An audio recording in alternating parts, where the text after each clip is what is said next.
اللہ دیکھ رہا ہے۔ کڑکتی دھوپ، برستی گرمی، زباں کانٹا، ہونٹ خشک، گلا خشک، دروازہ مقفل، ٹھنڈا پانی دستیاب، لیکن ایک گھونٹ بھی حلق سے نیچے نہیں اتارتے کہ میرا اللہ دیکھ رہا ہے۔ وضو کرتے بھی احتیاط کرتے ہیں کہ میرا اللہ مجھے دیکھ رہا ہے۔ کرتے ہیں کہ نہیں کرتے؟ یہ نور ملتا ہے کہ نہیں ملتا؟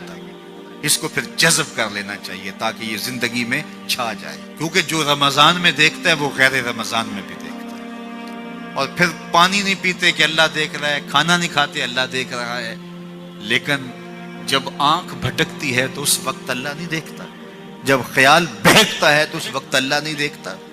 رشوت میز کے اوپر سے لے رہے ہوں یا نیچے سے لے رہے ہوں تب نہیں اللہ دیکھ رہا ہوتا، اللہ صرف کھانے اور پینے کو دیکھ رہا ہوتا ہے۔ یہ جو ایک نور آیا ہے اس کو جذب کر لے، پوری زندگی میں پھیلا لے۔ تو اسی لیے رمضان تقوی بانٹتا ہے، روزہ تقوی بانٹتا ہے، زندگی میں نور اور روشنیاں بھر دیتا ہے۔ اقبال نے کہا تھا حب دولت تلف می سازت زکات، زکات حب دولت کو زائل کرتی ہے۔ جب اللہ کی راہ میں لٹاؤ گے تو اس سے کم بھی نہیں ہوگا۔ میرے حضور نے 3 چیزیں قسم کر کے کہی۔ حضرت ابو کبشہ الانماری رضی اللہ تعالیٰ عنہ سے مروی ہے، میرے حضور نے ارشاد فرمایا اگر کوئی شخص کسی کو معاف کر دیتا ہے تو اس کی عزت کم نہیں ہوگی، میں محمد اللہ کی قسم اٹھاتا ہوں۔ دوسری بات میرے حضور نے فرمائی کہ جو شخص مانگنے لگ جاتا ہے، سوال کا دروازہ کھول لیتا ہے، اللہ اس کے لیے محتاجی کا دروازہ کھول دیتا ہے، اس کی کبھی کمی پوری نہیں ہوتی۔ اور تیسری بات میرے حضور نے قسم کر کے کہی ما نقص مال عبد من صدقہ، کہا میں اللہ کی قسم اٹھا کے کہتا ہوں کہ صدقے سے مال کم نہیں ہوتا، صدقے سے مال گھٹتا نہیں ہے۔ تو ایک تو مال بھی نہیں گھٹے گا، یہ ضمانت کس کی ہے؟ میری نہیں ہے، یہ رسول اللہ کی ضمانت ہے۔ ایک تو مال بھی کم نہیں ہوگا، اور دوسرا یہ ہے کہ حب دولت ختم ہوگی۔ حب دولت تلف می سازت زکات، یہ ماہ سیام آ رہا ہے تو زکات سے حب دولت کو کم کیجئے، بلکہ صدقات دیجئے، نفلی صدقات کیجئے، غرباء کی مدد کیجئے، مساکین کی مدد کیجئے، اپنے غریب محتاج رشتہ داروں پہ غور کیجئے، ان کی مدد کیجئے، اپنی ہمسائیگی میں دیکھیے، پردے سے مدد کیجئے، ان کی عزت نفس بھی مجروح نہ ہو۔ یہ جو نمائش لگا کے 10 اخباروں میں چھپوا کے لوگوں کی مدد کرتے ہیں، اس سے گریز کیجئے۔ کبھی سوچیں کہ اگر آج کسی کی بیٹی لائن میں کھڑی ہے تو کل اگر یہ مرحلہ میری بیٹی کے لیے آ جائے تو پھر میرا مزاج کیا ہوگا۔ تو عزت نفس کا خیال رکھیے، لوگوں کی غربت کا تماشا نہ اڑائیے، اور لوگوں کی جو ہے وہ محتاجی کو اپنی تسکین کا ذریعہ نہ بنائیے۔ یہ تو اللہ نے تمہیں دیا اور انہیں نہیں دیا، اور وہ آزمائش کی گھڑی میں کھڑے ہیں، تم ان کے ساتھ کھڑے ہو جاؤ۔ تو لوگوں کی مدد کیجئے، دکھیوں کے کام آئیے، مساجد کی جو ہے وہ تعمیر کیجئے، مدارس دینیا کے ساتھ وابستہ رہیے، اور لوگوں کی فلاح کے لیے، بہتری کے لیے کام کیجئے۔ اللہ نے آپ کو دیا ہے، یہ مال یہاں رہ جانا ہے۔ میرے حضور نے فرمایا ابن آدم کہتا ہے میرا مال، اس کا مال وہ ہے جو اس نے کھایا یا پہنا اور پرانا کر دیا یا آگے بھیج دیا، باقی اس کا نہیں ہے، وہ وارثوں کا ہے۔ مرتے ہی ورثہ بن جائے گا، مرتے ہی ترکہ بن جائے گا۔ کفن بھی میلا نہیں ہونے دیں گے کہ بعض اولادیں تو بانٹ لیتی۔ اللہ اکبر، وہ گھر جو ان کے لیے بنایا تھا، ایک رات بھی تجھے اس گھر میں رکھنے کے لیے تیار نہیں ہو۔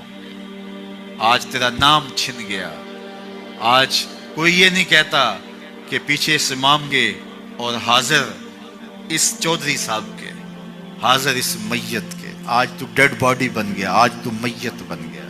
آج خان صاحب، ملک صاحب، چودھری صاحب، پیر صاحب، مفتی صاحب، تیرے سارے ٹائٹل چھین لیے گئے۔ آج پیچھے اس امام کے اور دعا واسطے حاضر اس میت کے، آج تو میت بن گیا۔ آج تیرا لباس بھی پھاڑ کے اتارا ہے، آج تیرے انگوٹھے باندھ دیے گئے ہیں، ناک میں روئی ٹھونس دی گئی ہے۔ آج تو غسال کے رحم و کرم پہ ہیں، وہ تجھے ادھر الٹ دے یا ادھر پلٹ دے، اب تیرے پاس کوئی اختیار ہی باقی نہیں رہا۔ میاں صاحب بولے جاندی واری ڈرونا بنے ہو تے ہاتھ نہ لاندے ڈرتے۔ آج اولاد بھی دور ہے، پوتے اور پوتیاں بھی ڈرتی ہیں۔ جاندی واری ڈرونا بنے ہو تے ہاتھ نہ لاندے ڈر دے، جنہ لئی تو پاپ کمائے اج کتھے نہیں تیرے کر دے۔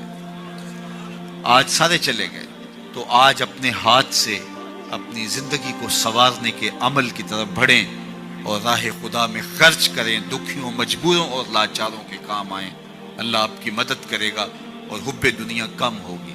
اللہ تعالیٰ جل شانہ نے سورہ عادیات میں پہلی 5 آیات میں قسمیں کی، پھر 3 آیات میں جو ہے وہ حضرت انسان کی وہ کمیاں، کوتاہیاں جن کی بنیاد پر باقی گناہ سرزد ہوتے ہیں ان کو بیان کیا، اور اس کے بعد پھر علاج بھی قرآن نے بتایا، اور کس قدر اس کو چوٹ لگائی۔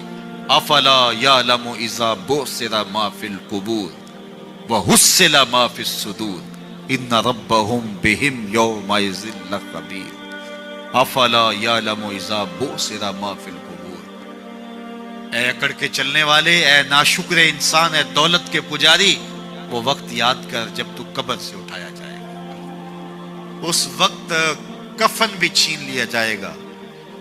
اب سب کو چھین لیا گیا، دولت، بینک بیلنس، تیری جائیدادیں، پلازے، گاڑیاں، گھر، کوٹھیاں، بنگلے، سب کچھ یہیں رہ گیا، صرف ایک چادر کفن کے لے کے جا رہا ہے۔ لیکن جب قبر سے اٹھایا جائے گا یہ کفن کی چادر بھی رہ جائے گی، برہنہ اٹھایا جائے گا۔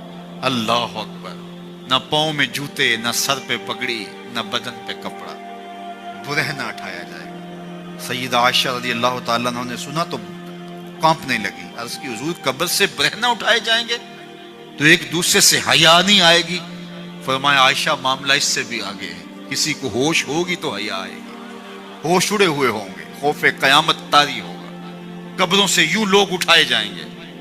افلا یعلم اذا بعثر ما فی القبور، اب بعثر کا جو مفہوم ہے، جو ترجمہ اور معنی ہے وہ تو رہے، بعثر کا جو صوتی آہنگ ہے، جب بولتے ہوئے ایک جھٹکا لگتا ہے تو قبروں سے اٹھتے ہوئے لوگوں کی کیفیت معلوم کرنے کے لیے بعثر کا صوتی آہنگ ہی کافی ہے۔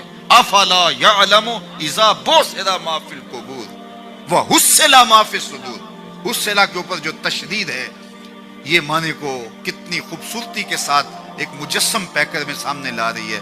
اللہ فرماتا پھر وہ وقت آئے گا جو سینے میں ہوگا وہ تشت ازبام ہو جائے گا۔ آج آپ مجھے نیک سمجھتے ہیں، میں آپ کو اچھا سمجھتا ہوں، لیکن میرے سینے کے اندر کیا چل رہا ہے یہ آپ کو نہیں پتا۔ یہ میں تقریر چہک چہک کے کر رہا ہوں، اس کے پیچھے کیا ہے؟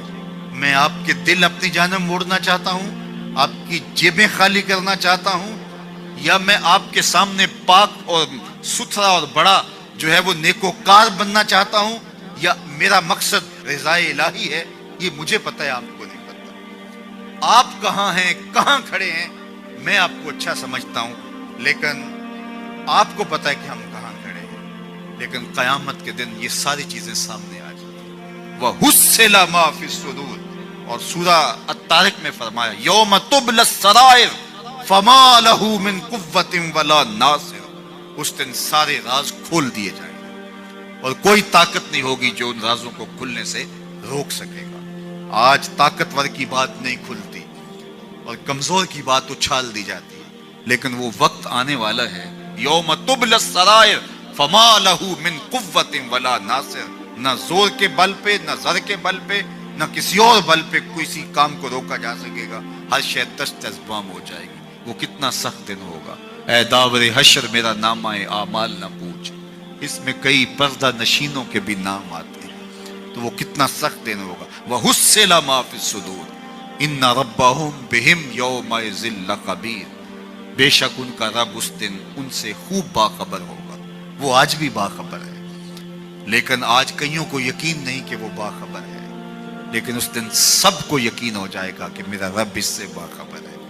جب پرانی تصویریں چلنا شروع ہو جائیں گی، جب ساری ویڈیو سامنے آ جائے گی، زندگی میں جو جو کیا، تنہائی میں، اعلانیہ، خفیہ، جہاں جہاں جو کیا، داد عیش دی، سب کچھ تشت ازبام ہوگا، سب کچھ جو ہے وہ سکرین پہ چل رہا ہوگا، کوئی چیز بھی تشت ازبام ہونے سے نہیں رہ جائے گی۔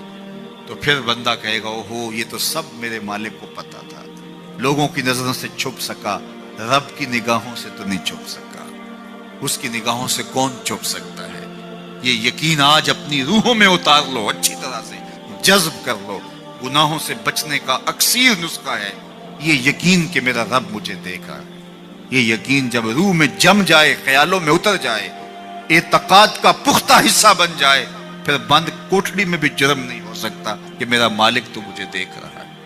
آپ دیکھتے نہیں کہ جب ساتوں دروازے بند کر کے بت کے اوپر موٹا کپڑا ڈال کے زلیخا بولی ہے تلک، یوسف اب تو آ جاؤ نا، اب تو کوئی نہیں دیکھ رہا، قال معاذ اللہ، تو جناب یوسف نے کہا میں اللہ کی پناہ میں آتا ہوں۔ اللہ اکبر، تو دروازے بند کر کے لوگوں کی نظروں سے چھپ گئی ہے، اور بے نور آنکھیں رکھنے والے اس پتھر کے بت سے بھی حیا کرتی ہے اور اس پہ بھی پردہ ڈال لیا ہے۔ جب تو اس جھوٹے خدا سے حیا کرتی ہے، میں سچے خدا سے حیا کیوں نہ کروں جو ساتویں کوٹھڑی میں بھی دیکھتا ہے۔ اتنی روشنیاں برسی کہ گناہ کا تصور بھی محال ہو، تو یہ یقین کہ میرا اللہ مجھے دیکھ رہا ہے، یہ انسان کی زندگی میں نظم